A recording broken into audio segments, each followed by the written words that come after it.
Eu gostaria de meditar.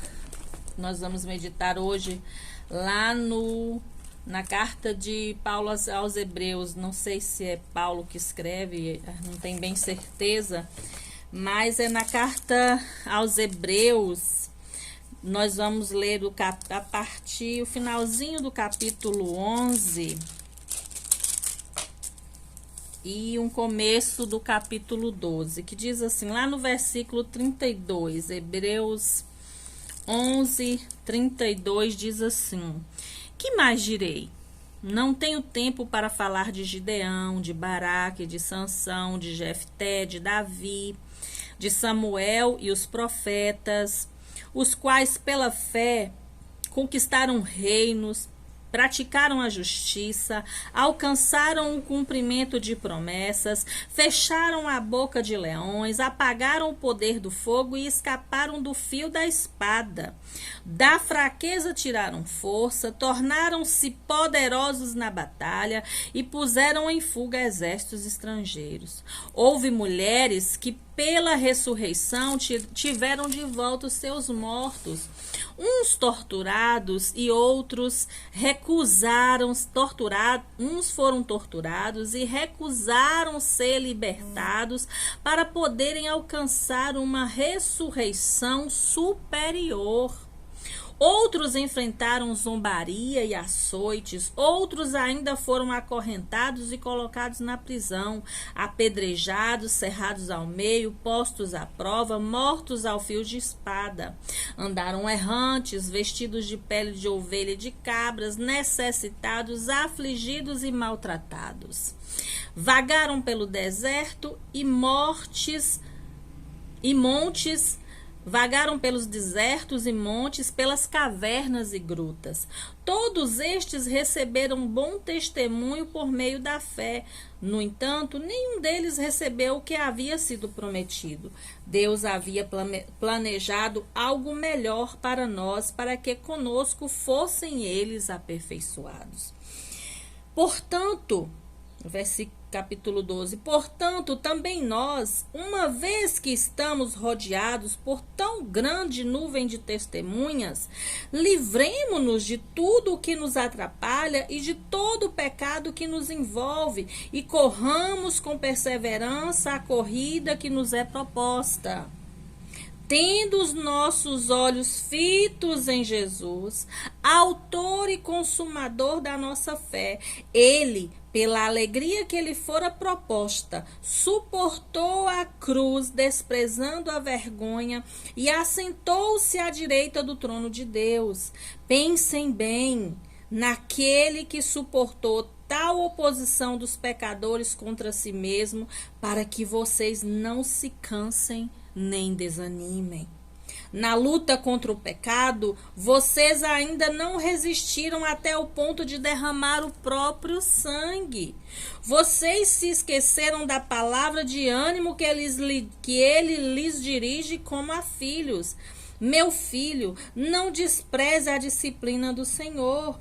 Não se magoe com a repreensão, pois o Senhor disciplina a quem ama e castiga todo aquele a quem aceita como filho. Suportem as dificuldades, recebendo-as como disciplina. Deus os trata como filhos. Ora, qual filho que não é disciplinado por seu pai? Se vocês não são disciplinados e a disciplina é para todos os filhos, então vocês não são filhos legítimos, mas sim ilegítimos. Além disso, tínhamos pais humanos que nos disciplinavam e nós os respeitávamos. Quanto mais devemos submeter-nos ao Pai dos Espíritos para assim vivermos. Nossos pais nos disciplinavam por curto período, segundo lhes parecia melhor, mas Deus nos disciplina para o nosso bem, para que participemos da sua santidade. Nenhuma disciplina parece ser motivo de alegria no momento, mas sim de tristeza.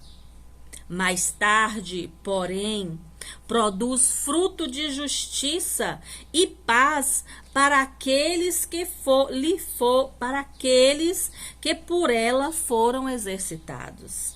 Portanto, fortaleçam as mãos enfraquecidas e os joelhos vacilantes, façam caminhos retos para os seus pés, para que o manco não se desvie, antes seja curado. Amém? Que palavra tremenda, amados. Eu fiquei meditando nessa palavra e eu falei assim, nossa, Senhor, quantas vezes nós murmuramos, nós questionamos as coisas que nós enfrentamos, as adversidades que nós passamos, nós queremos que não haja adversidade, que não haja luta, nós queremos que não haja aflições, mas o Senhor, Ele deixa bem claro que nós passaríamos por ela. O Senhor, Ele diz, no mundo vocês vão ter aflições, mas tenha bom ânimo, porque eu já venci o mundo, já venci a morte por você. E aqui esse escritor, creio que Paulo, escreveu aos Hebreus, ele fala assim, olha, não fiquem entristecidos com a disciplina do Senhor. Se até o seu pai humano, o seu pai terreno, ele te disciplina porque te ama, ele te corrige porque te ama, quanto mais aquele que deu a vida, que deu seu próprio filho para te resgatar. Então não fique entristecido, e não despreze, não se magoe por causa da disciplina do Senhor, por causa da correção dele, porque se ele faz isso, é para que você e eu vivamos, é para que nós tenhamos a vida eterna, é para que nós possamos um dia participar da sua santidade, é o que ele fala aqui.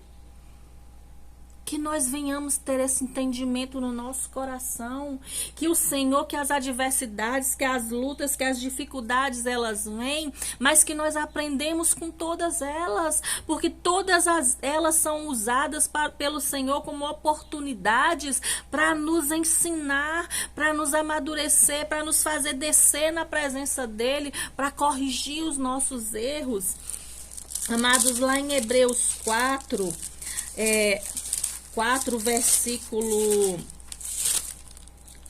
capítulo 4, no versículo 12, diz assim: pois a palavra de Deus é viva e eficaz e é mais afiada que qualquer espada de 2 gumes.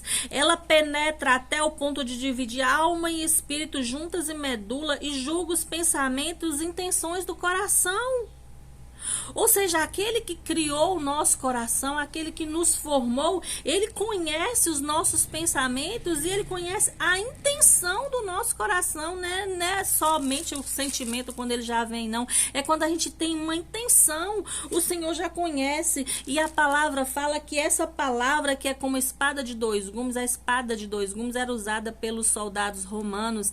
Ela tinha corte dos 2 lados, ou seja, ela cortava dos 2 lados. E o escritor, ele fala dessa forma, como que a espada, ela é usada pelo Espírito. A espada do Espírito de Deus é a palavra que é manejada através do Espírito para nos corrigir, para nos confrontar. Essa mesma espada, ela é usada para revelar as obras do maligno, mas também para revelar as intenções, os pecados que há em nós. Essa mesma palavra, ela nos confronta, ela tanto revela as ações do maligno, a intenção do maligno, como ela também revela a intenção do nosso coração. Ela revela os nossos pecados, ela revela aquilo que há de mal em nós e que nos separa de Deus. Então, o que eu quero dizer com isso? Que você precisa buscar em Deus essa fé que está aqui, de colocar o seu coração em Jesus.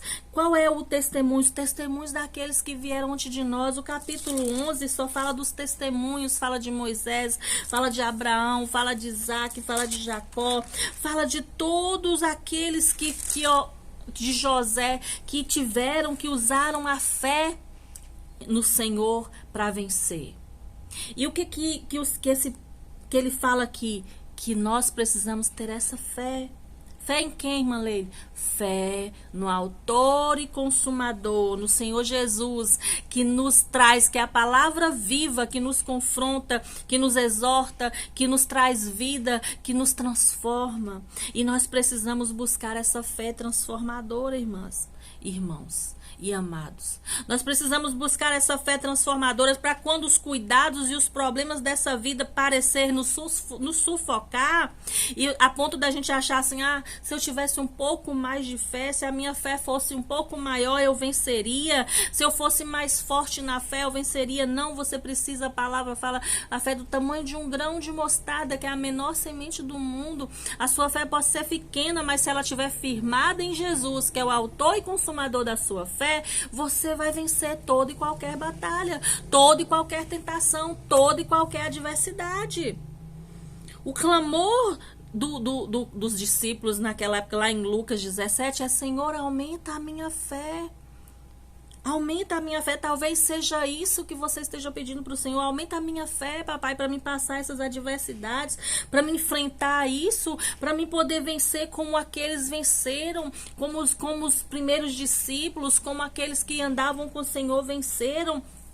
E aqui, no final, ele testemunha exatamente daqueles que foram apedrejados, que foram cerrados ao meio, que foram postos à prova, que foram mortos a fio de espada. Quem eram? Os discípulos.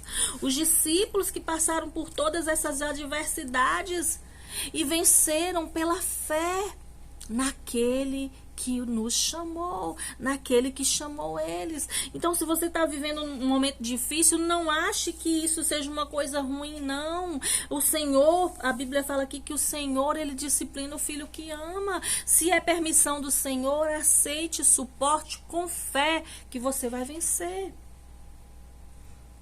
Para obter uma fé poderosa e vitoriosa, amados, e vencer a carne, vencer o mundo, vencer a nós mesmos, que é a nossa carne, vencer as nossas vontades, vencer Satanás, vencer o inferno, você não pode se apoiar em suportes humanos, você não pode se apoiar em ser humano, você não pode se apoiar nos métodos humanos, você tem que se apoiar em Jesus. Você precisa de pessoas para te levantar, para te ajudar, para te sustentar. Você precisa do corpo de Cristo para caminhar junto contigo, mas a tua fé tem que estar firmada no autor e consumador. Os seus olhos têm que estar fitos em Jesus, que é aquele que acrescenta a sua fé todos os dias. Você não pode colocar o seu pensamento, confiar a sua fé em pensamento positivo. Eu vou confiar, eu vou memorizar tantos discípulos e aí vou acrescentar a minha fé. Não, a sua fé firmada na palavra do Senhor e em Jesus te faz sustentar, te sustenta e te levanta e te capacita a cada dia. Deixa tudo aquilo que você acha que tem aí hoje que ensina que você vai crescer na fé e coloque sua fé em Jesus, que é a fonte de vida eterna.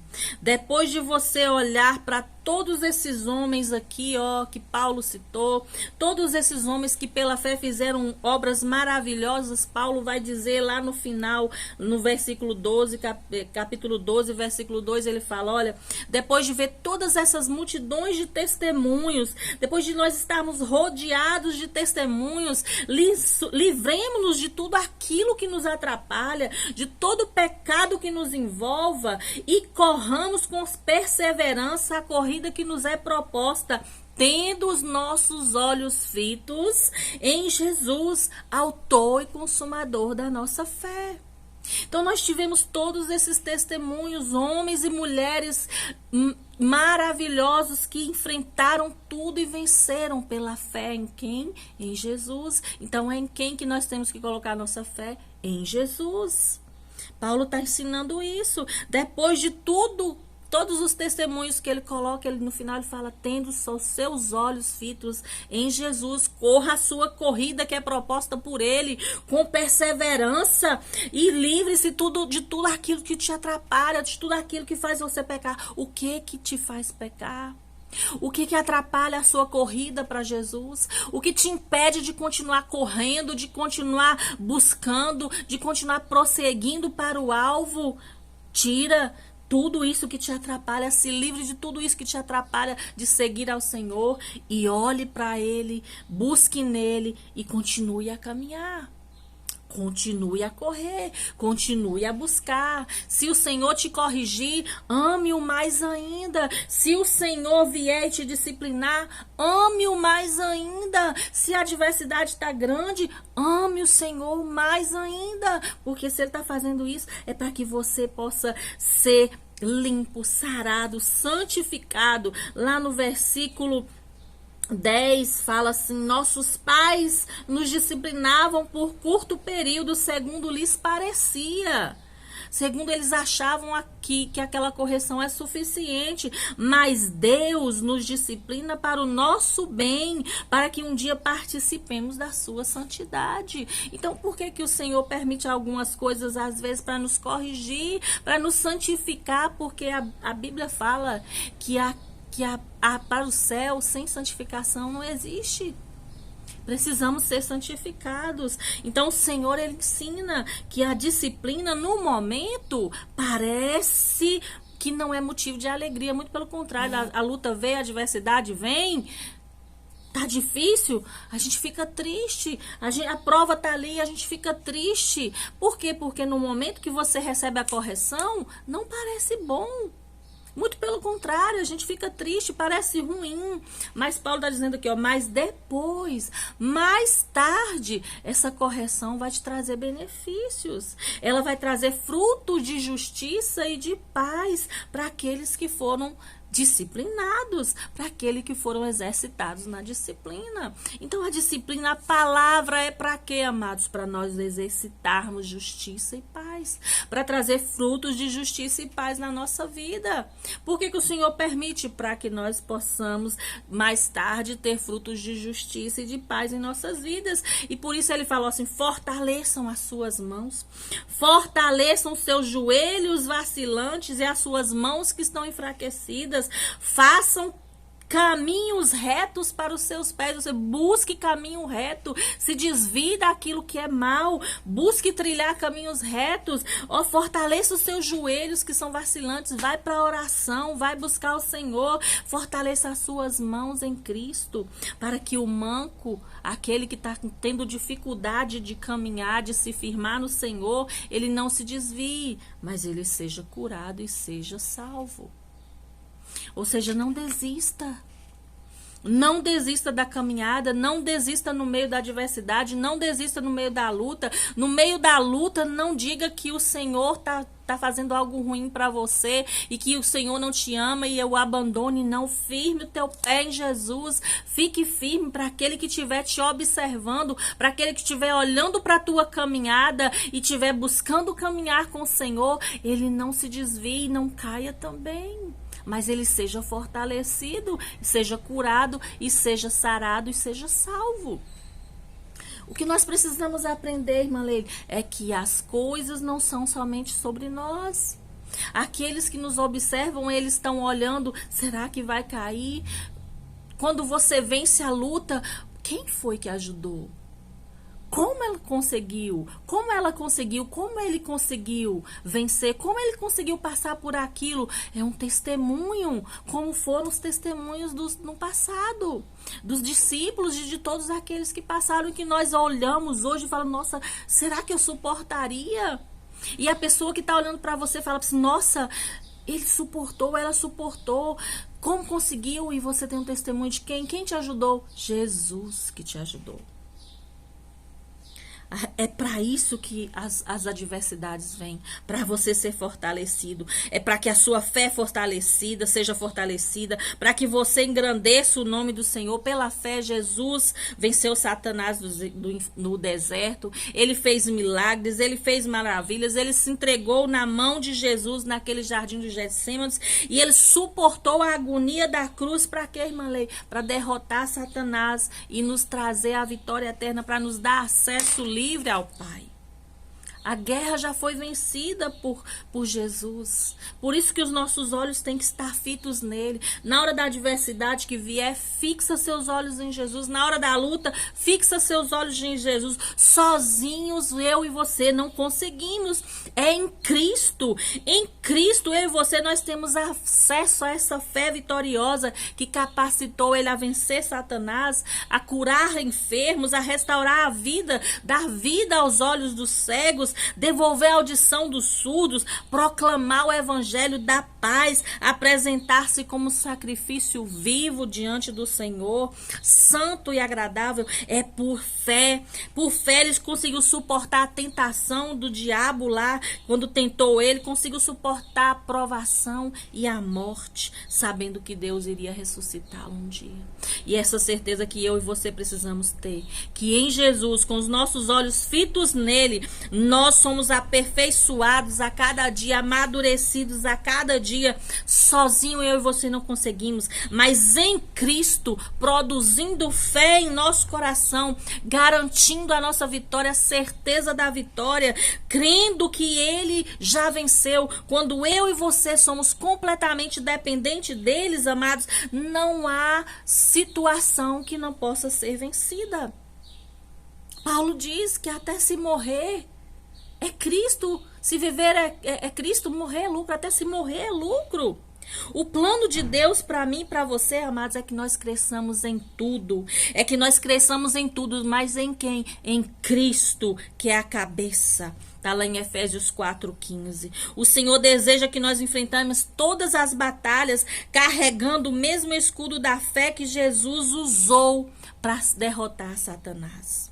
Enquanto você exercita essa fé e toma posse das promessas divinas de Cristo, Cristo te fortalece e desenvolve em você maturidade, para que quando as adversidades vierem, você não ache que Deus é mau, mas você receba a correção dele, ame-o mais ainda e creia que se você está com seus olhos em Cristo, você é mais do que vencedor, porque ele é o autor e consumador da sua fé. Ele te fortalece, ele te edifica, ele te usa, ele é onde você tem que estar com seus olhos fixos, é em Jesus, em Jesus. Então, passe pelas adversidades glorificando o nome dele. Passe pela luta glorificando o nome dele, porque ele formou a mim e a você para a glória dele. Lá em Isaías 43, ele diz isso, que ele nos criou e nos formou para a glória dele. Então você é amado do Pai, amada do Pai. Se os seus olhos estiverem nele, você vence toda a adversidade. Amém? Que Deus abençoe sua vida. Que o Espírito Santo complete essa palavra no teu coração. E que você se firme a cada dia olhando para o autor e consumador da sua fé, que é Jesus. E que você passe adiante esse testemunho, esse evangelho de paz e de cruz que salva, liberta, transforma e traz vida eterna. Amém? Que Deus abençoe.